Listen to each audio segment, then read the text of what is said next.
Plato's Republic. Athens is a city of ghosts and resentment in 399 BCE.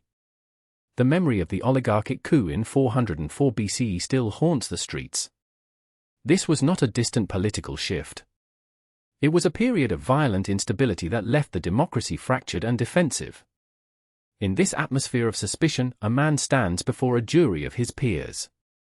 He is not a politician or a general, but a gadfly who asks questions that no one wants to answer. The charges against Socrates are a direct reflection of a city's fear. He is accused of corrupting the youth and introducing new gods. These are not merely theological disputes. They are political weapons used to strike at those who challenge the established order. To the Athenian assembly, his method of questioning looks like a threat to the stability of the state. To the jury, his influence is a poison. When the sentence is passed, the verdict is death. Socrates is forced to drink hemlock, a quiet end for a man who spent his life seeking truth. For his student, Plato, this is a catastrophic failure of the democratic process. He watches his mentor die at the hands of a state that claims to be just. This execution becomes a catalyst for a lifetime of skepticism. Plato begins to doubt the wisdom of the masses. He begins to wonder if a democracy, left to its own devices, is simply a system that allows the most dangerous impulses to prevail. Plato's great work, The Republic, is born from this trauma. It is not merely an abstract exercise in logic or a dry academic theory. It is a response to state-sanctioned injustice in which he uses the voice of his teacher Socrates to examine the nature of justice. Plato seeks to build a city that cannot fail his teacher. He wants to find a way to ensure that the rulers of a state are guided by reason rather than the whims of a volatile public. He begins to construct a blueprint for an ideal city, searching for a way to make justice permanent. The stakes are absolute. If Plato can find a perfect structure for the state, perhaps the chaos of Athens can be mastered. He turns his gaze from the courtroom to the soul itself. To fix the city, he must first understand the men who inhabit it. The calm, inquisitive atmosphere of the dialogue is shattered. A new voice enters the fray, one that does not seek truth through questioning, but seeks to dominate through sheer force of will. This is Thrasymachus. He is a sophist, a teacher of rhetoric who views the world through the lens of power and persuasion. He does not come to learn. He comes to provoke. His presence turns a philosophical inquiry into a brutal confrontation of ideologies. Justice is simply the interest of the stronger. Thrasymachus offers a vision of reality that is as cold as it is compelling. In his view, laws are not divine or natural. They are tools crafted by those in power to maintain their own status. To the sophist, justice is a polite fiction. It is the name given to the rules that serve the ruling class. If you are a ruler, you define what is just to ensure your own advantage. If you are the subject, you call your obedience justice because you have no choice. It is a predatory cycle where the strong define the moral landscape to suit their own appetites. This is the ultimate challenge to the concept of morality. If injustice is merely efficiency, then the most successful criminal is actually the most virtuous man. Thrasymachus argues that the man who can manipulate, deceive, and dominate without getting caught is the one who truly understands the mechanics of life. He presents a world without a moral compass, where the only metric of success is the ability to satisfy one's own desires at the expense of others. But Socrates refuses to yield. He does not respond with anger, but with a relentless, surgical precision. He begins to dismantle the sophist's claims, searching for a definition of justice that does not rely on the size of one's army or the strength of one's purse. He seeks something permanent. Something that exists outside the whims of the powerful. The battle lines are drawn. The question is no longer just about how to rule a city, but about what it means to be a human being in a world governed by force. To understand the individual, Plato's incarnation of Socrates suggests we must first look at something larger. He proposes a mental experiment. If the human soul is too small and complex to study directly, we should examine a city instead. By magnifying the soul into a state, we can see the outlines of justice more clearly. This is the methodology of scale. It is a way to map the internal chaos of the human psyche onto the external order of a political system. This ideal city is not a collection of equal citizens. It is a rigid hierarchy built on functional specialization. At the base are the producers. Their role is to satisfy the basic appetites of the community through trade and agriculture. Above them stand the auxiliaries. They are the spirited class, tasked with protection and enforcement. At the summit are the guardians, the elite few who provide the reason and wisdom required to govern. The most radical element of this structure is the concept of the philosopher-king. In the Athenian democracy, leaders were chosen by popularity and rhetoric. Plato rejects this entirely. He argues that a state can only be just if it is ruled by those who possess absolute truth rather than those who merely know how to win a vote. These rulers do not seek power. They rule because they are the only ones capable of seeing the true nature of reality. But power is a corrupting force. To prevent the guardians from becoming tyrants, Plato imposes extreme restrictions on their lives. These rulers live a life that resembles a monastic order. They are forbidden from owning private property. They are denied the comforts of wealth.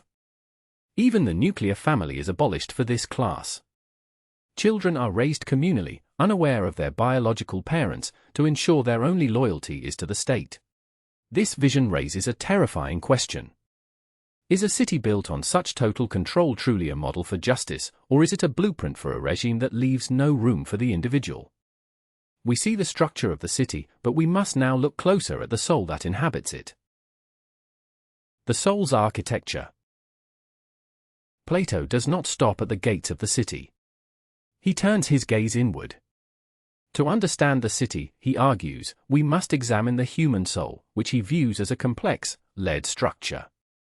This is not a singular, unified entity. Instead, it is a tripartite machine, divided into three distinct forces. The first part is appetite. It is the raw, driving hunger for food, drink, and physical pleasure. The second is spirit, the part responsible for courage, pride, and the impulse to act. Finally, there is reason, the capacity for logic and the pursuit of truth. Plato maps these directly onto his ideal state. The appetites of the producers mirror the desires of the masses. The spirit of the auxiliaries reflects the courage of the warriors. And the reason of the philosopher-kings governs the entire system. This mapping creates a profound problem of internal order. If appetite or spirit take control, the individual descends into chaos. A person might be driven by unquenchable lust or blind, irrational rage. For Plato, justice is not a social contract or a legal code. It is a state of internal psychic harmony. It occurs only when reason, like the driver of a chariot, takes control of two horses, using spirit to keep appetite in check. A just person is one whose internal hierarchy is functioning correctly. But this analogy is not without its critics. It assumes that a balanced psyche naturally leads to moral action in the real world. Scholars question if a person with a perfectly ordered soul would actually act justly in a complex society. There is a terrifying possibility that a philosopher-ruler, convinced of their own internal harmony and superior knowledge, might use that certainty to justify tyranny or conquest. The leap from a balanced mind to a just society is a wide, dangerous gap.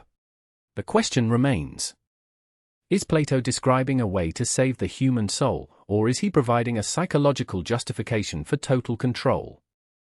If justice is merely a matter of things staying in their proper place, then the individual is subordinate to the structure. Shadows and sunlight. Imagine a cavern. The prisoners are bound. They cannot turn their heads. They see only shadows dancing on a stone wall. These flickering shapes are their entire world. For them, the shadow of a vase is the vase itself. This is the human condition in Plato's estimation. We live in a world of appearances, mistaking the movement of light for the essence of things. Plato introduces a violent shift. A prisoner is unshackled. He is forced to stand and turn around. The light of the fire is painful. It burns his eyes. He struggles to reconcile the objects he now sees with the shadows he once knew. This is the painful transition from doxa to episteme. Doxa is mere opinion, the shifting belief in what seems to be. Episteme is genuine knowledge, the grasp of what truly is. The ascent continues. The prisoner leaves the cave. He enters the blinding glare of the sun. At first, he can only look at reflections in the water. Eventually, he looks directly at the sun. He sees the source of the seasons and the visible world. This is the highest form of understanding. It is the realization that the world of our senses is merely a reflection of a higher, unchanging reality. But the philosopher cannot stay in the light. The duty of the enlightened is to return to the darkness. This return is fraught with peril. The man who has seen the sun is now blind to the shadows in the cave. The others mock him. They think his journey has ruined his sight. If he tries to free them, they might kill him. This is the tragic tension between the thinker and the masses. The truth is often a threat to the status quo. Plato extends this critique to the world of art. He argues that most art is a shadow of a shadow. A painter depicts a chair. But the chair itself is merely an imitation of the perfect idea of a chair. Therefore, art is 3 removes from reality. It is a mimicry of a mimicry. To Plato, this makes art a dangerous distraction. It lures the soul away from truth and into a world of beautiful, but hollow, illusions.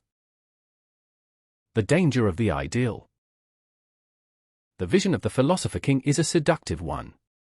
It promises a world governed by wisdom rather than the whims of the masses. Yet, this pursuit of perfection carries a heavy price. Critics argue that Plato's rigid social hierarchy provides a blueprint for modern totalitarianism. When a state decides that certain citizens are naturally suited to rule while others are meant only to obey, the concept of individual liberty begins to dissolve. To maintain this order, the state must exert total control over the minds of its people. In the ideal city, art and education are not matters of personal expression, but tools of the state.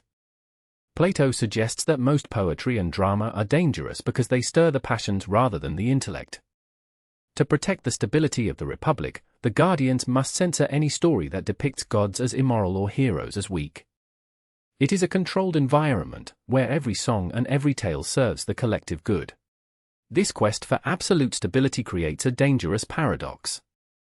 Plato traces a slow, inevitable descent from the perfect aristocracy of the wise. As the guardians begin to prioritize their own interests over the common good, the state shifts toward an oligarchy. Eventually, the unchecked appetites of the people lead to a descent into tyranny. The very mechanisms designed to ensure order become the tools of a single, unpredictable ruler who governs through fear rather than reason. This raises a fundamental question about the nature of the text itself. Is the Republic a sincere attempt to design a utopia? Or is it a philosophical weapon?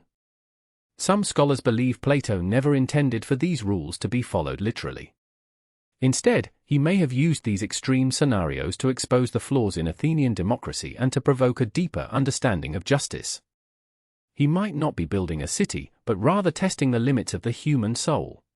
Injustice is, in fact, simply serving your own interests as effectively and as ruthlessly as you can. The dialogue ends, but the questions do not.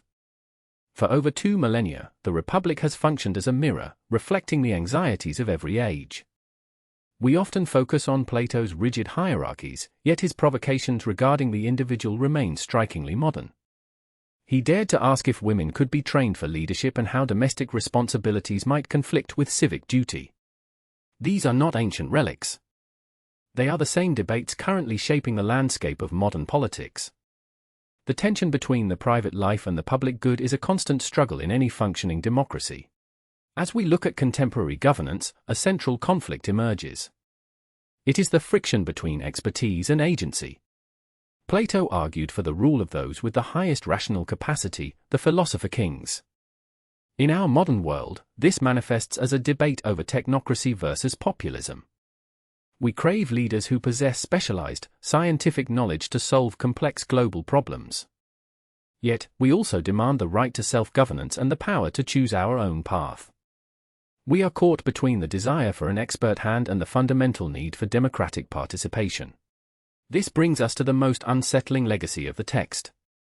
Critics have long argued that Plato's vision provided the structural blueprints for the most repressive regimes of the 20th century. By prioritizing the stability of the whole over the rights of the individual, his ideas can be seen as a precursor to totalitarianism. If the state is the ultimate priority, what becomes of the person? The question remains, can a society achieve perfect justice without sacrificing the freedom of the soul? Finally, we return to the cave. Plato's allegory suggests that most of us live in a world of shadows, mistaking perception for reality. We are surrounded by digital echoes and curated information that act as modern shadows on a wall. Is it possible to ever truly ascend into the sunlight of objective truth? Or are our political systems merely sophisticated ways of managing the shadows we have created? We may change our structures, but the cycle of perception and power appears to be an inescapable part of the human condition.